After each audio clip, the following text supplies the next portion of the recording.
Ladies and gentlemen, welcome to the Bullpen.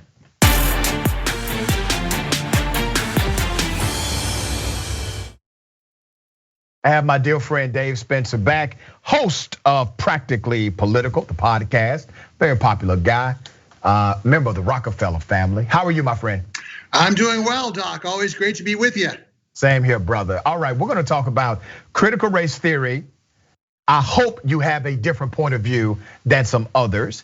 I have said on this show many times, CRT is not taught in K through 12 education. But I don't know, and I don't want to presume what you believe about the subject. So give us your sentiment.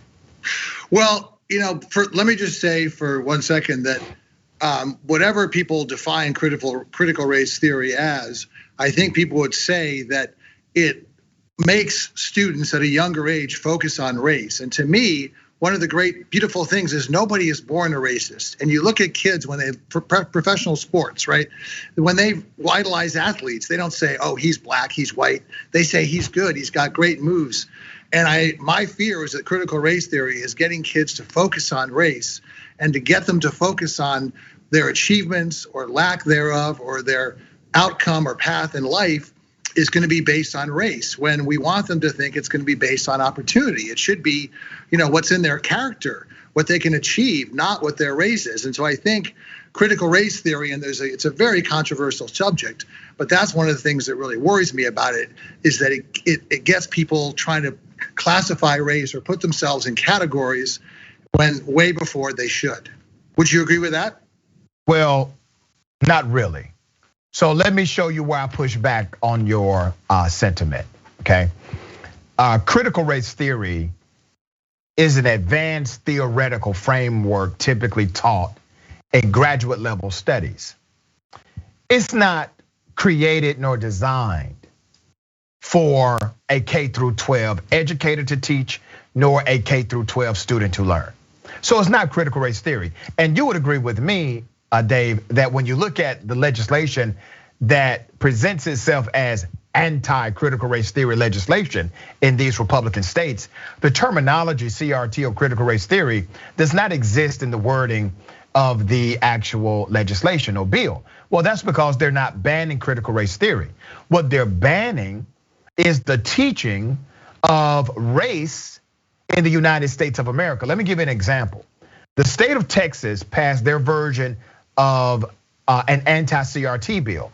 And in their version of the bill, it said that one, teachers are no longer required to teach about the KKK. Well, why was that in the bill? Because of the former statute mandated that teachers actually taught about the evils of the KKK. So there's no repeating of that sentiment in America, right?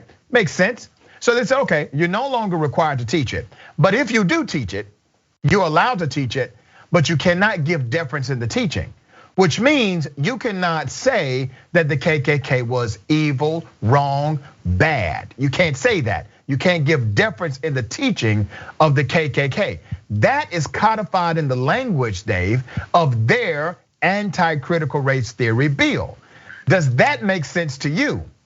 No, it actually doesn't. But to me, with the term teaching race is a dangerous term, because I think we should teach about our history. There are a lot of things we've done in this country which are reprehensible.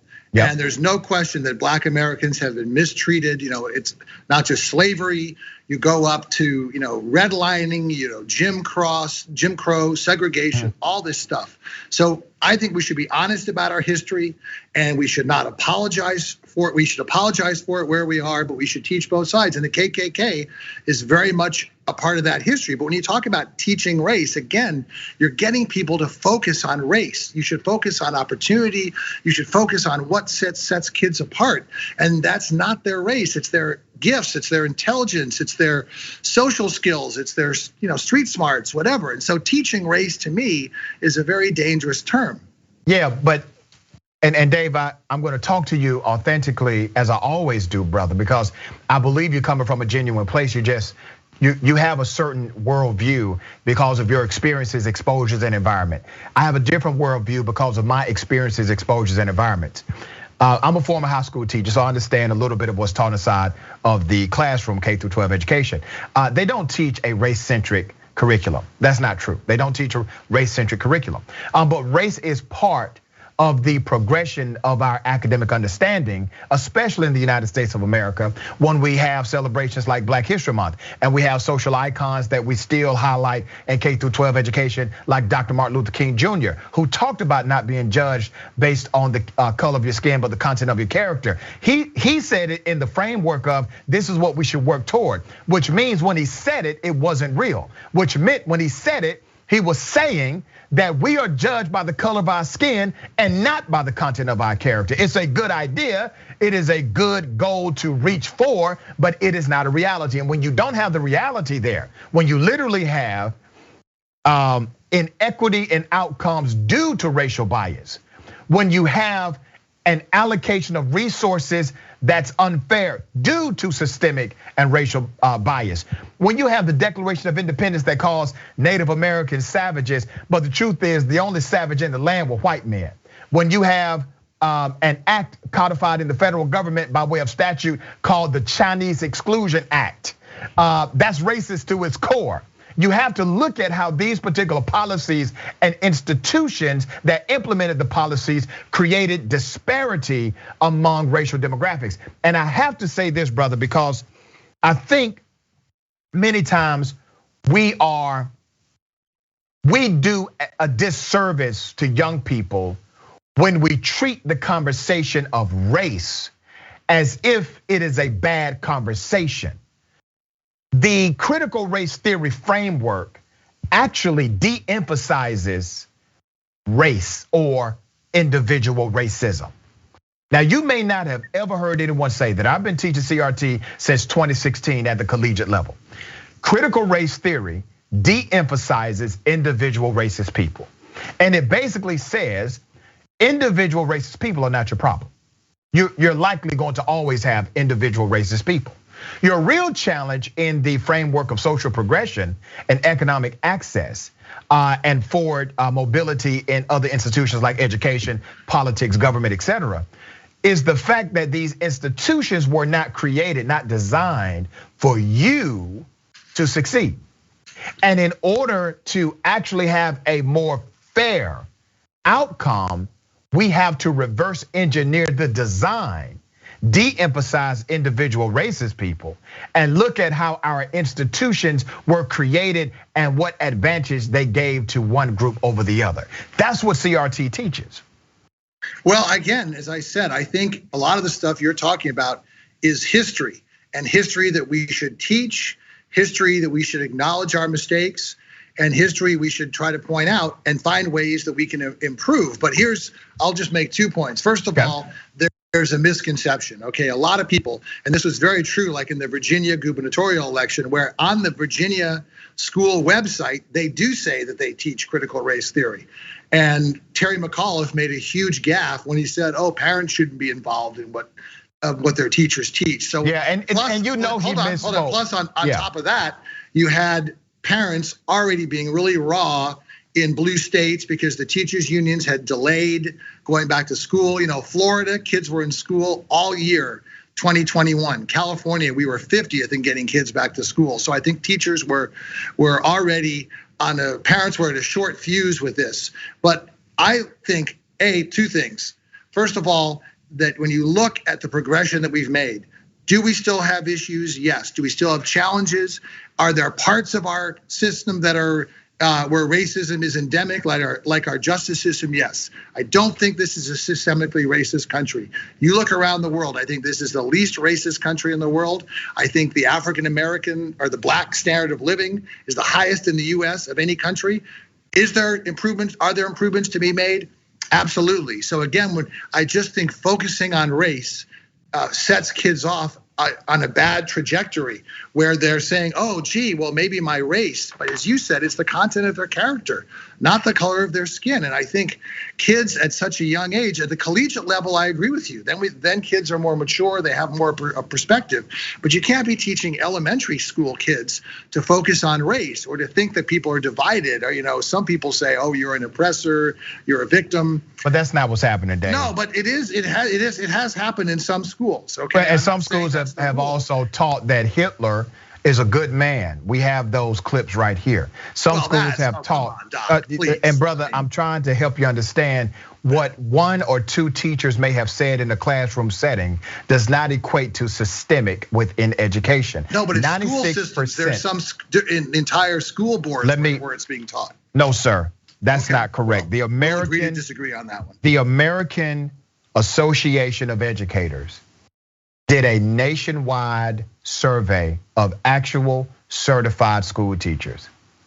They found that 96% of current educators, not only do they not teach critical race theory, they are unaware of how to teach it. And they do not implement. That's still 1 out of 25. They do not. No.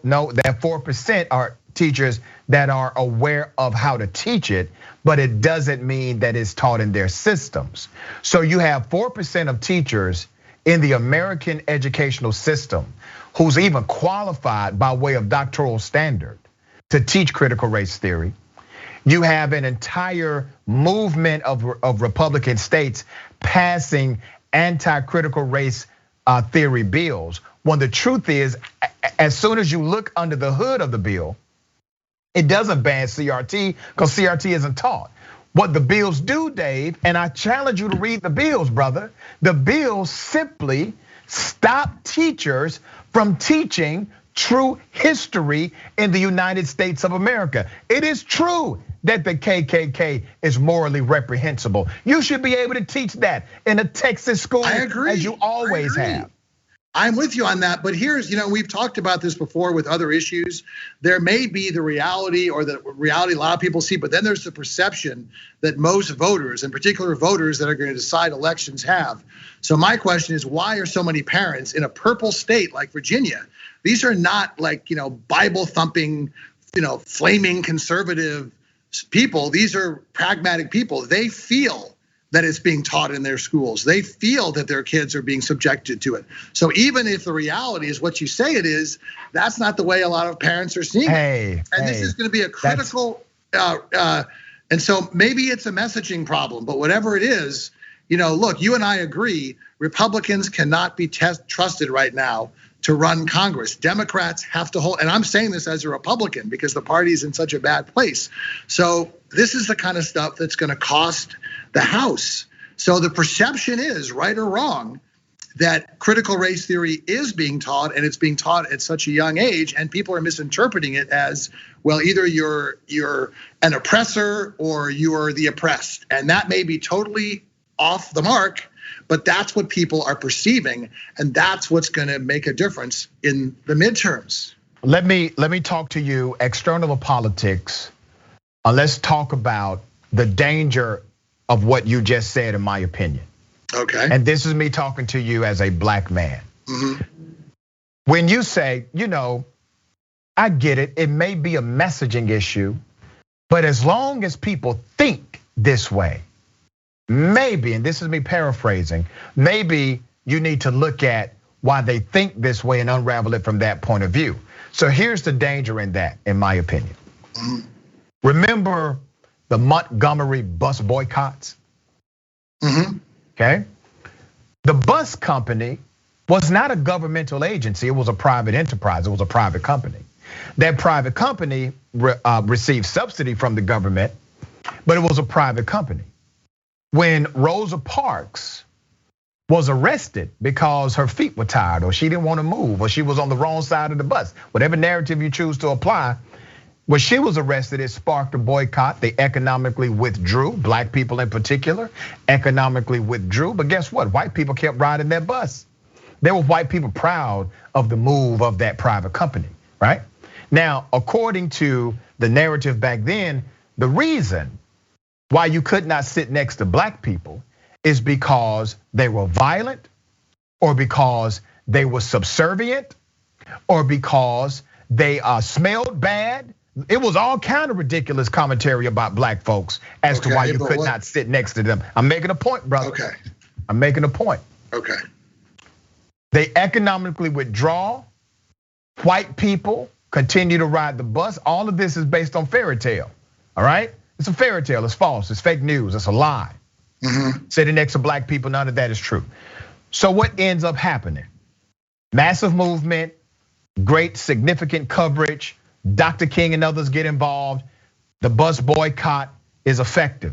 They say we will allow integration. We will allow blacks to sit where they choose to sit. It's a success, right? So when black people could get back on the bus as they wanted to, wherever they wanted to ride, wherever they wanted to sit, they could sit. You know who stopped riding? White people. White people then boycotted that same private bus. Now, here's where we are today, brother. Okay. It was a lie that sitting next to black people meant something detrimental to white people. That was a lie. Of course. And that lie was believed by many. But if we would have said, you know what? But let's analyze the reason why they believed the lie. Let's give them a little room here. Let's placate to their ridiculous ideology. We would still have non-integrated buses or buses where I would have to sit on one side and white people sit on the other. I can't give them room here, brother. But I don't see the analogy there because we're talking about right now we have equality of schools. If anything, it worries me that schools are becoming more segregated, and that's not because of. But when you say equality in schools, what equality do you see in schools? No, I'm saying that we have. By the law is that no one can be denied. But here's an education. It started with Brown versus Board of Education. But here's the thing: if you look at a lot of states, particularly blue states, one of the reasons that schools are failing people of color. You look at Cook County, Illinois, right? They've divided that up into 110 micro counties, if you will. So you have one county where instead of sharing the wealth with the property taxes, you have wealthy counties where the high schools look like universities. And then 3 blocks away, you have schools where lower income people go, many times people of color, where they're using duct tape to keep the water out. So, but so I don't understand how you draw an analogy there. But all I'm saying is, the issue to me is not so much whether we're kind of splitting hairs as to how much of it is being taught, how much of it isn't taught. I think there is an exaggeration. I think red states should not be, having laws to ban it. I think you're telling people which history to teach. You're telling them which history not to teach. But again, I'm thinking that. Saying that I think the Democratic Party is doing itself a disservice by allowing this to continue. And people are, instead of fighting it, let's address what parents are saying and try, because these are often. But we're trying to, people. Dave. We're trying to tell parents critical race theory is not taught in K through 12 education. We're trying to tell parents the reality of CRT is not a destructive element, but it's a very constructive element meant to deconstruct the variables of racism that we all agree exist and permeate in our systemic norms and culture in the United States of America. You and I do disagree on the fundamental point. I do think America has significant systemic racism that still exists. I believe that, and that's based on the data and the conclusive evidence from survey models. I believe that as it relates to private entity, to access to higher education. Black men with the same crime and criminal background get 20% heavier sentences than white. Well, that's our justice system. Our justice system is racist. That's a system. I agree, but I don't think the country is systemically racist. Now I want you to help me understand the difference with racism, but the country itself. All right. Is not. Let's define the variable, brother. We got 2 minutes before the next show. Okay. Let's define the variable. You just said the criminal justice system is racist or systemically racist. That's easily provable. But America, the country, is not. Quickly explain to me how you split the difference there. Well, I'm just saying, if you talk to most people, okay, they are not racist. If you look at most institutions, they are not racist. Yes, there are some that are, and there are some, again, when it comes to economic. Name me an institution that does not have racial bias in it. Which one? Well, I think a lot of the higher universities, in fact, a lot of universities, if anything, have been targeted with being biased towards Okay. People of color. Fair enough. You answered that Asian question. Americans, Let me Black respond. Americans. Let me respond to that. Okay. There are some universities who have implemented policies in order to create more diversity and fairness in recruitment and admissions. The very fact that colleges and universities are doing that, Dave, is a nod to the fact that they were engaged in systemic bias before they did it. They were, but they've moved to address it, as so many institutions have. That's my point.